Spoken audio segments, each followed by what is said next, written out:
Welcome to House Churches, a channel dedicated to helping believers grow in faith through simple, Christ-centered fellowship in homes and small groups. You know, the early Christians met from house to house for prayer, worship, Bible study, discipleship, and encouragement. This channel explores how those same principles can be applied today to build strong, authentic Christian communities. Here you will discover house church principles, Bible studies and discipleship training, prayer and spiritual growth resources, family ministry and home fellowship ideas, evangelism and outreach strategies, and practical Christian living. Interested in starting a house church? Get practical tools and biblical teaching to help you grow. We'd absolutely love for you to get involved right now, so join our community today. Learn, grow, transform by heading over to school.com/TyrannusHall-Bible College-1931/about. Also, if you want to make money today, visit pnmoneymaking.com/affiliate-signup. And you can get our ebooks at www.pnmoneymaking.com/shop. I am just so incredibly excited to guide you through this explainer today.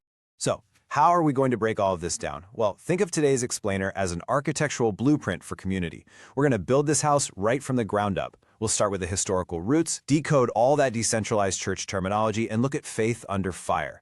Then we'll dive into the actual nuts and bolts of how these gatherings function, discover how to multiply your spiritual family, and finally, look at how to live on mission.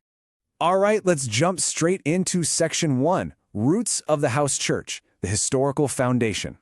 It's really easy to look at people meeting in living rooms today and think, oh, that's just a modern post-pandemic trend, right?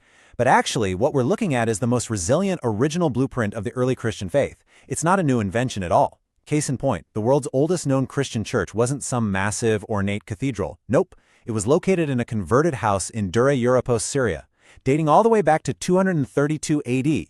They literally transformed a standard domestic dining room into a dedicated worship space, complete with frescoes and a small baptismal font. And this incredibly adaptable model has survived through the centuries. Look at the 16th century during the Radical Reformation. Groups like the Anabaptists met secretly in homes and even forests to protect their faith from severe persecution. Then, in the 17th century, the Pietists formed small, intimate renewal groups. They called them conventicles. They did this to revive what they saw as a spiritually dry era, focusing heavily on personal devotion and Bible study. The house church has literally always been the vehicle for authentic faith. I want you to be a super active participant in this explainer, so here is your very first quick win assignment. Mentally, or on a piece of paper if you're taking notes, draft a simple 3-sentence summary of how the Dura Europos house church transformed its dining room into a worship space. Think about the resourcefulness of those early believers. Once you have it, challenge yourself to share it with a friend or a family member today. It is absolutely the best way to cement this amazing history in your own mind. Moving right along to Section 2, Decoding Decentralized Church Models, Navigating the Terminology. If you've spent any time looking into decentralized models, you've probably been a bit overwhelmed by the terminology. Microchurch, simple church, missional community, what does it all mean? Well, the absolutely crucial point is understanding the underlying structure, what our source material calls the DNA of the simple church. And DNA is an acronym here. D stands for divine truth, meaning the community is heavily grounded in Scripture and Jesus' teachings. N is for nurturing relationships. This is that deep, authentic, vulnerable fellowship where people truly know one another. And A is for apostolic mission, meaning the group isn't just sitting around in a circle, they are actively sent out to serve and love the world. Understanding the specific DNA is absolutely vital because it helps you figure out exactly what kind of framework fits your own goals. I love this next analogy. Think of the structural difference between traditional and decentralized models like this. A traditional megachurch is often like a massive Walmart superstore. All the ministries, the youth programs, the worship services, the admin, they are all housed under one massive roof with a centralized management structure. But the microchurch movement? That is much more like an interdependent shopping mall. Each microchurch is like an individual, autonomous store. It has its own unique flavor, its own local leadership, and its own target neighborhood. But they aren't isolated. They're intrinsically connected together in a larger network of support, sharing resources, encouragement, and accountability. Isn't that a beautifully scalable way to conceptualize community? Time for your next quick win. Try drawing a visual map categorizing the 4 main types of decentralized churches we just covered: house, simple, micro, and missional. Just jot down one unique trait for each. For instance, you could note that a microchurch is completely autonomous in its decision-making, while a missional community is usually tethered to a larger mother church. Visualizing this network is going to make you an absolute expert on the lingo in no time. Let's transition into Section 3, Faith Under Fire, the underground church framing. We really have to look at the inspiring reality of the underground church. This is where we see how the house church model doesn't just survive, it rapidly expands in countries where traditional, centralized churches face intense pressure. In China, the house church movement thrives by operating completely independently from state-controlled organizations. They simply refuse to let governments dictate their beliefs. In Iran, we are seeing one of the fastest-growing churches in the entire world, and it's expanding explosively through deep, trusted, relational networks meeting secretly in living rooms. And what's truly amazing is how these underground believers leverage modern tools. Isolated believers are using encrypted messaging apps, satellite TV, and highly secure digital platforms to connect and receive high-level pastoral training across borders, without ever setting foot in a public building. It is a deeply intense reality. Imagine having to use a strict safety protocol just to invite someone to a neighborhood Bible study. Step 1. A secure, careful invitation, often testing the waters with spiritual questions first. Step 2.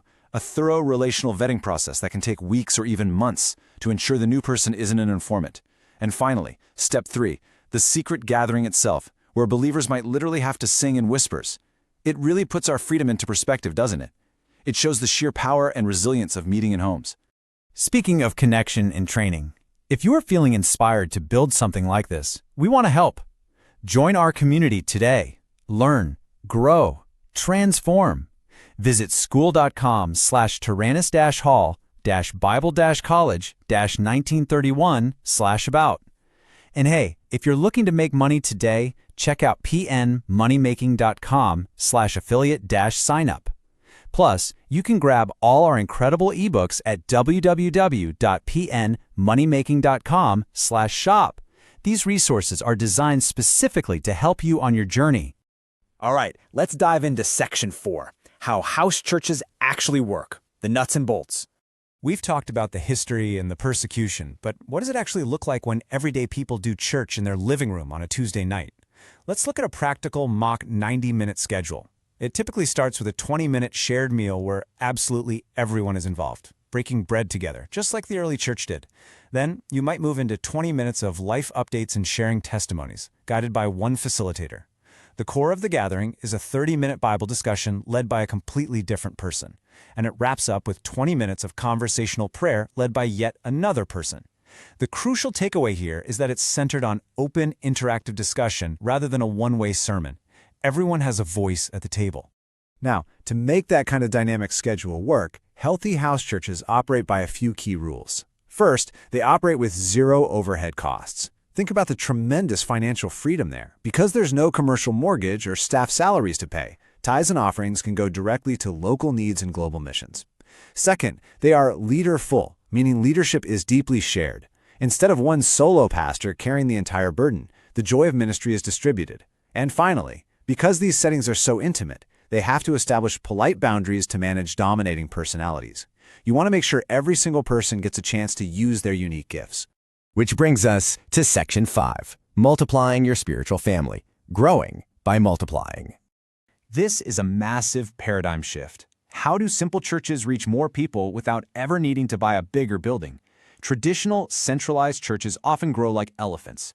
They are magnificent and large, but they grow slowly, require massive resources, and they have to physically expand their building walls when they run out of room. House churches, on the other hand, they are designed to reproduce like rabbits. They are intentionally small, incredibly fast-moving, and highly reproductive. When a living room reaches its natural capacity, usually around 15 to 20 people, it doesn't try to knock down a wall to squeeze more people in. Instead, it multiplies. It sends out a few leaders to start a second gathering in a new home across town. Pastor Francis Chan's We Are Church model does this beautifully, intentionally multiplying every 6 to 12 months. So here is your next quick win. Grab your pen again. I want you to write down the names of 5 people in your oikos. Now, oikos is just the historical Greek term for your immediate household, your close friends, and your coworkers. Who in your oikos could you invite to a simple, casual dinner this week? You don't have to call it a church service. Just share a meal to spark the beginnings of a new spiritual family. Finally, Let's look at Section 6, Living on Mission, Taking the Church Outside the Walls. We've built the house, we've filled the rooms, but now we have to open the doors. A healthy microchurch cannot just stay inside the comfort of a living room forever. The biggest trap for any small group is becoming an inward-focused social club or just a theological echo chamber. To avoid this, healthy communities actively engage local brokenness, like stepping into poverty, homelessness, or supporting marginalized youth in their city. Remember, the church isn't a building you go to, it's a people who are the church. You tangibly demonstrate the gospel through selfless acts of service, and you creatively declare the gospel by actually sitting down and listening to your neighbors' stories. Your final quick win assignment of this explainer is to put this mission into action. I want you to identify one specific, unmet need in your local neighborhood right now. Then, plan a small, highly actionable service project that your group could complete together this weekend. It doesn't have to be a massive, citywide event. It could be volunteering for 2 hours at a local food bank, or simply raking leaves for an elderly neighbor. Action is what takes this from a blueprint into a living, breathing reality. I really want to leave you with this provocative thought. Who in your oikos can you invite to dinner this week to spark a spiritual family? Don't wait for someone else to build the community you are craving. You have the blueprint. You understand the DNA. Now it's time to open your door and take that first step. And we absolutely want to help you take that step. Join our community today. Learn, grow, transform by visiting school.com/Tiranas-Hall-Bible-College-1931/Abat. Make money today by checking out pnmoneymaking.com/affiliate-signup. And be sure to get our ebooks at www.pnmoneymaking.com/shop. Thank you for joining us today. Join us next week for more exciting learning.